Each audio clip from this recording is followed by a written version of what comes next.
కుర్చీ కోసం కుమ్ములాట మంత్రి పదవులపై కాంగ్రెస్లో పీఠముడి ఆయన తమ్ముడికే ఇస్తే తన భార్యకి ఇవ్వాల్సిందేనంటున్న ఉత్తమ్ వివేక్ బదులుగా తమకు ఇవ్వాలంటున్న మాదిగ సామాజిక వర్గం ఎమ్మెల్యేలు ఎస్టీలకు ప్రాతినిధ్యం కోసం లంబాడుల ధర్నా నేనేం తక్కువ అంటూ మల్రెడ్డి అంటూ కూడా చూసిన పరిస్థితి కనబడుతుంది.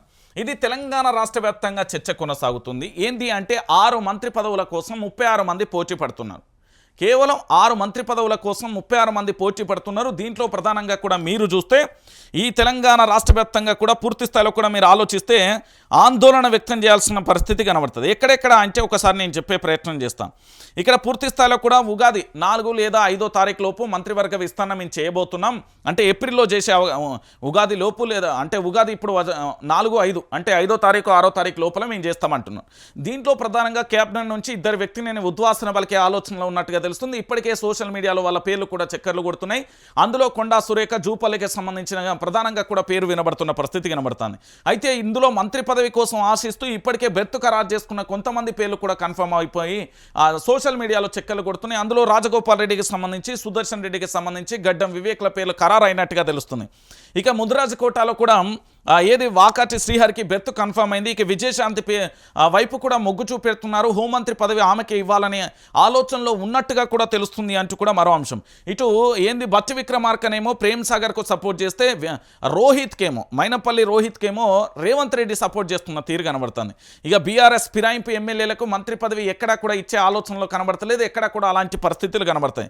ఇక మైనార్టీ కోటాలో మీకు పెద్దగా చెప్పాల్సిన అవసరం లేదు. ఇటు ఫిరోజ్ ఖాన్ కానీ, అజారుద్దీన్ కానీ, దానితో పాటు షబీర్ కానీ వీళ్ళందరికీ ఇప్పటికీ మీకు కనబడుతున్న అంశాన్ని మీరు చూస్తున్నారు. దాంతోపాటు చాలా జిల్లాల్లో కూడా 36 మంది అంటే 6 మంత్రి పదవుల కోసం 36 మంది ఎట్లా పోటీ పడుతున్నారంటే పోటీ పడుతున్నారన్న. ఇటు నల్గొండ జిల్లాకు పోతే బాలునాయక్ కానీ, కోమటిరెడ్డి రాజగోపాల్ కానీ, ఉత్తమ్ పద్మావతి కానీ, బీర్లా ఐలయ్య కానీ, జేవీర్ రెడ్డి కానీ వీళ్ళు 5గురు కూడా పోటీ పడుతున్న పరిస్థితి కనబడుతుంది. అక్కనే నిజామాబాద్కు పోతేనేమో సుదర్శన్ రెడ్డి కానీ, షబీర్ అలీ కానీ, మదన్ మోహన్ రావు కానీ వీళ్ళు. ఇటు ఆదిలాబాద్కు పోతే ప్రేమ్ సాగర్ కానీ, గడ్డం వివేక్ కానీ, గడ్డం వినోద్ కానీ, వెడమ బొజ్జ కానీ వీళ్ళు పోటీ పడుతున్న పరిస్థితి. ఇటు కరీంనగర్ జిల్లాకు పోతేనేమో మక్కాన్ సింగ్ కానీ, అడ్లూరి లక్ష్మణ్ కానీ, ఆది శ్రీనివాస్ పోటీ పడుతున్నాయి. ఇటు వరంగల్ పోతే ఏకంగా రేవూరి ప్రకాష్ రెడ్డి కానీ, కడియం శ్రీహరి కానీ, దొంతి మాధవ్ రెడ్డి కానీ, నాయని రాజేందర్ రెడ్డి కానీ. ఇటు మహబూబ్ నగర్ జిల్లాకు పోతేనేమో వాకాటి శ్రీహరి కానీ, ఎన్ఎం శ్రీనివాస్ రెడ్డి కానీ. ఇటు రంగారెడ్డి జిల్లాకు పోతేనేమో మల్రెడ్డి రంగారెడ్డి కానీ, ప్రకాష్ గౌడ్ కానీ, అరకపూడి గాంధీ కానీ, దానం నాగేందర్ కానీ, కాళ యాదయ్య కానీ. హైదరాబాద్లోనేమో ఫిరోజ్ ఖాన్, అజారుద్దీన్. ఇక మెదక్ జిల్లానేమో మైలపల్లి రోహిత్, జగ్గారెడ్డి, సంజీవరెడ్డి. ఎమ్మెల్సీలు అయితే ఇక చాలా మంది ఉన్నారు. మీ అందరికీ తెలుసు మీర్ అమీర్ ఆలీ ఖాన్కు సంబంధించి ఎమ్మెల్సీ పదవి వచ్చింది, ఆయన కావాలంటాను. ఇటు ప్రొఫెసర్ కోదండరాం నాకు కావాలంటాను, విజయశాంతి నాకు కావాలంటాను, బల్మూరి వెంకట్ నాకు కావాలంటాను, అద్దంకి దయాకర్ నాకు కావాలంటున్న పరిస్థితి కనబడుతుంది. సో వీళ్ళందరికీ ఇస్తాం మంచిగానే ఉన్నది కానీ పూర్తి స్థాయిలో మరి నాకెప్పుడు ఇస్తాం అంటూ కూడా ఎవరు ఉత్తమ్కు సంబంధించిన వాళ్ళ సతీమణి కూడా అడుగుతున్న పరిస్థితి కనబడుతుంది. అంటే మీరు అందరూ కూడా ఆలోచించాల్సిన విషయం.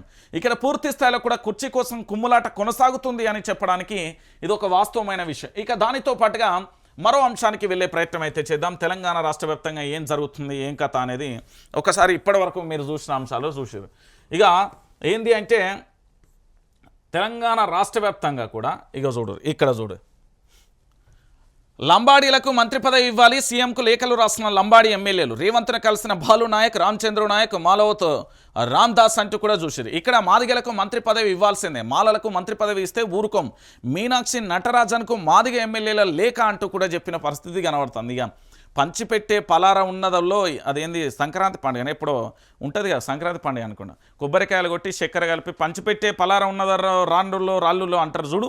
ఈరోజు కాంగ్రెస్ పార్టీకి సంబంధించిన మంత్రి పదవుల కోసం ఇంత కొట్లాడుతున్నారు కదా. మా సామాజిక వర్గాన్ని ఇవ్వాలి, మా వాళ్ళకి ఇవ్వాలి అని. మరి మీ వాళ్ళకే ఇస్తారు కానీ తెలంగాణ మీ వర్గానికి ఏం న్యాయం చేసి వీళ్ళు గెలిచి ఏం చేయలే, సప్పట్లు కొట్టే బ్యాచ్ తప్ప. నేను ఈరోజు పూర్తి స్థాయిలో కూడా రెడ్డి సామాజిక వర్గమైన, బీసీ సామాజిక వర్గమైన, ఎస్సీ సామాజిక వర్గమైన, ఎస్టీ సామాజిక వర్గమైన, మైనార్టీ సామాజిక వర్గమైన, ఇతర సామాజిక వర్గాలైన ఎవైనా కూడా వాళ్ళ సామాజిక వర్గాల కోసం ఏం చేసిళ్ళు. ఈరోజు లంబాడీల కోసం మంత్రి పదవి ఇవ్వాలండి. లగచర్ల ఘటనకు సంబంధించి వీళ్ళు పోయి ఏమైనా ఫైట్ చేసిల్లా అండి? మనం ఒకసారి మాట్లాడదాం. మాదిగలకు సంబంధించి ఇవ్వాలి అని చెప్తున్నాను. 3rd డిగ్రీ పడితే వాళ్ళు ఏమైనా వచ్చిర్రా అండి అక్కడికి? సార్ మీరు అందరూ కూడా ఆలోచించాలండి. సమస్యలు ఉంటేనేమో పరారైతారు, సమస్యలు ఉంటేనేమో పరారైపోతారు, సమస్యలు లేకపోతే పదవులు కావాలంటే ఇట్లా ఉరికొస్తారు. మీకు ఎందుకు ఉదాహరణ చెప్తున్నానంటే అన్ని సామాజిక వర్గాలకు మంత్రి పదవి రావాలి. దాంట్లో ఏం తప్పు పడతలేను నేను. ఎవరికైనా అన్ని సామాజిక వర్గాలలో ఒక్కొక్కరుగా ఉండాలని నేను కోరుకుంటాను, డిమాండ్ కూడా చేస్తాను. కానీ ఇక్కడ విషయం ఏంటంటే ఆ సామాజిక వర్గానికి సంబంధించిన సామాన్యుడికి కష్టం వస్తే మీరెక్కడా? ఆ సామాజిక వర్గానికి సంబంధించిన సామాన్యుడికి కష్టం వస్తే వీళ్ళెక్కడా? ఇది కూడా మీరు ఆలోచించుకోవాల్సిన విషయం. ఇక దాంతోపాటుగా తెలంగాణ రాష్ట్ర వ్యాప్తంగా ఇప్పటి వరకు దాదాపుగా 448 మంది అన్నదాతలు ఆత్మహత్య చేసుకున్న పరం కనబడుతుంది. ప్రభుత్వానికి చీమ కుట్టినట్టుగా కూడా లేదు. సర్కారు వైఫల్యంతోనే పంటలు ఎండుతున్నాయి. పంటలకు నష్టపరిహారం చెల్లించాలి, ఏ పథకం కూడా సవ్యంగా సాగడం లేదు. రైతు భరోసా, రైతు రుణమాఫీ స్కీమ్ అట్టర్ ఫ్లాప్. మాజీ మంత్రి సింగిరెడ్డి నిరంజన్ రెడ్డి అంటూ కూడా చెప్తున్న పరిస్థితి కనబడుతుంది. ఇక ఇది చాలా దారుణమైన విషయం. ఎందుకు నేను ఈ విషయాన్ని చెప్తున్నానంటే ఇప్పటి వరకు తెలంగాణ రాష్ట్ర వ్యాప్తంగా సరిగ్గా కరెంటు లేక పంటలు ఎండిపోతున్నాయి, నీళ్లు రాక పంటలు ఎండిపోతున్నాయి. దాంతోపాటు అకాల వర్షాల వల్ల కూడా చేతికొచ్చిన పంట రాలిపోయిన పరిస్థితి కనబడుతుంది. ఇది తెలంగాణలో కనబడ్డ హృదయ విదారకమైన సంఘటనలు. కానీ ఇప్పటి వరకు రాష్ట్ర ముఖ్యమంత్రి ఏమన్నా వచ్చిండా? రాష్ట్ర ముఖ్యమంత్రి మీకు ఎక్కడైనా కనబడిండా? పరామర్శించినట్టు లేదు. రాష్ట్రానికి సంబంధించిన మంత్రులు ఎవరైనా కనబడిల్లా? లేదు. మరి రాష్ట్రానికి సంబంధించి ఎవరు వచ్చిల్లయా? ఎవరు రాలే. అధికారి కూడా రాలే. అధికారులు కూడా రాలేదండి. అంటే తెలంగాణ ప్రాంత ప్రజలారా ఆలోచించండి. రైతాంగం కోసం కాంగ్రెస్ పార్టీ ఎంత హుక్కు సంకల్పంతో ఉన్నదో మీకు అర్థం కావాలి. ఇప్పటికైనా మీకు చేయాల్సిన రైతు రుణమాఫీ చేయలే, రైతు భరోసా ఇవ్వలే, రైతు స్కీమ్లకు సంబంధించి ఇవ్వలేదు. ఈరోజు పూర్తి స్థాయిలో ఎంత దారుణమైన పరిస్థితులలో కూడా రైతుల జీవితాలు కొట్టుమిట్టాడుతున్నాయి. యావత్తు తెలంగాణ సమాజానికి కూడా తెలుసు. ఇప్పటి వరకు దాదాపుగా 448 మంది అసలు బాసిన పరిస్థితి కనబడుతుంది. అంటే 448 కుటుంబాలు రోడ్డు మీద పడ్డాయి. 448 కుటుంబాలు రోడ్డు మీద పడ్డ పరిస్థితి కనబడుతుంది. అరే రైతుల జీవితాలలో వెలుగులు ఇవ్వలే. మొన్నటి వరకు యూరియా బస్తాల కోసం చెప్పులు క్యూ కట్టినాయి.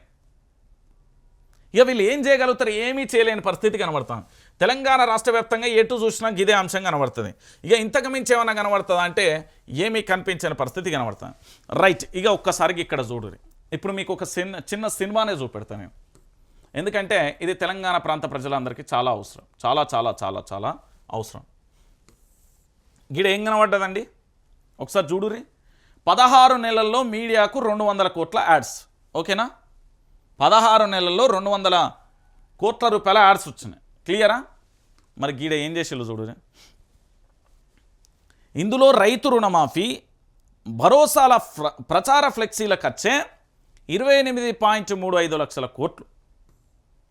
అంటే వ్యవసాయ శాఖ నివేదికలో 28.35 కోట్ల ఖర్చు పెట్టిల్లంటే వ్యవసాయ శాఖ నివేదికలో తేటతెల్లమైపోయింది. ఇదే మొత్తంలో 1417 మందికి రుణమాఫీ చేసే ఛాన్స్ ఉన్నది. నల్గొండ జిల్లాకు అత్యధికంగా 2.13 కోట్ల రూపాయల చెల్లింపు, ఖమ్మం జిల్లాకు 1.41 కోట్ల చెల్లింపు. ఎందుకంటే నల్గొండ జిల్లాలో కోమటిరెడ్డి బ్రదర్స్ ఉన్నారు, వాళ్ళ ఆధిపత్యం కొనసాగుతుంది కాబట్టి వాళ్ళ వర్గాన్ని పెంచి పోషించడానికి ఒకటి. ఇక ఖమ్మంలో పొంగులేటి శ్రీనివాసరెడ్డి, అటు బట్టి విక్రమార్క నువ్వా నేను అన్నట్టుగా ఫైట్ జరుగుతుంది కాబట్టి అక్కడ పంచాయతీ. ఇక గ్రామ పంచాయతీకి 3 ఫ్లెక్సీల కేటాయింపు, ఒక్కో ఫ్లెక్సీకి 350 రూపాయల చెల్లింపు.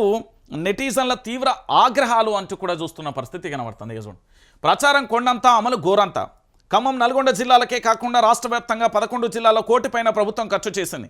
ఆ జాబితాలో వికారాబాద్, సూర్యాపేట, సిద్దిపేట, సంగారెడ్డి, రంగారెడ్డి, నల్గొండ, నాగర్ కర్నూలు, మెదక్, ఖమ్మం, కామారెడ్డిలు ఉన్నాయి.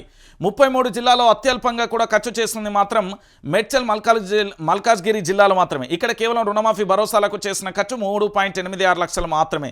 ఇక్కడ పట్టణ ప్రాంతాలు ఎక్కువగా ఉండడం ఫ్లెక్సీలో అవసరం లేకుండా పోయింది. దాంతో ఈ ఒక్క జిల్లాలో ప్రచార ఖర్చు పరిమిత స్థాయికి పరిమితమైపోయింది అంటూ కూడా చూస్తున్న పరిస్థితి కనబడుతుంది. అంటే 28.35 కోట్ల రూపాయల ఖర్చు చేసినప్పుడు దాదాపుగా తెలంగాణ రాష్ట్ర వ్యాప్తంగా 1417 మంది రైతులకు ఖర్చు ఏంది అంటే వాళ్ళకు రుణమాఫీ చేయవచ్చు. తెలంగాణ రాష్ట్ర వ్యాప్తంగా ఇంత ఖర్చు కదా ఇక్కడ. దీంతో పాటు మొత్తం ఓవరాల్గా ఎంత 15 నెలల కాలంలో ప్రచారానికి సంబంధించి 200 కోట్ల రూపాయల ఖర్చు అయింది. అంటే ఇంతకంటే దానం, ఇంతకంటే ఘోరం ఇంకేమన్నా ఉంటుందా అండి? తెలంగాణ యావత్తు ప్రజలందరూ కూడా ఆలోచించాల్సిన విషయం.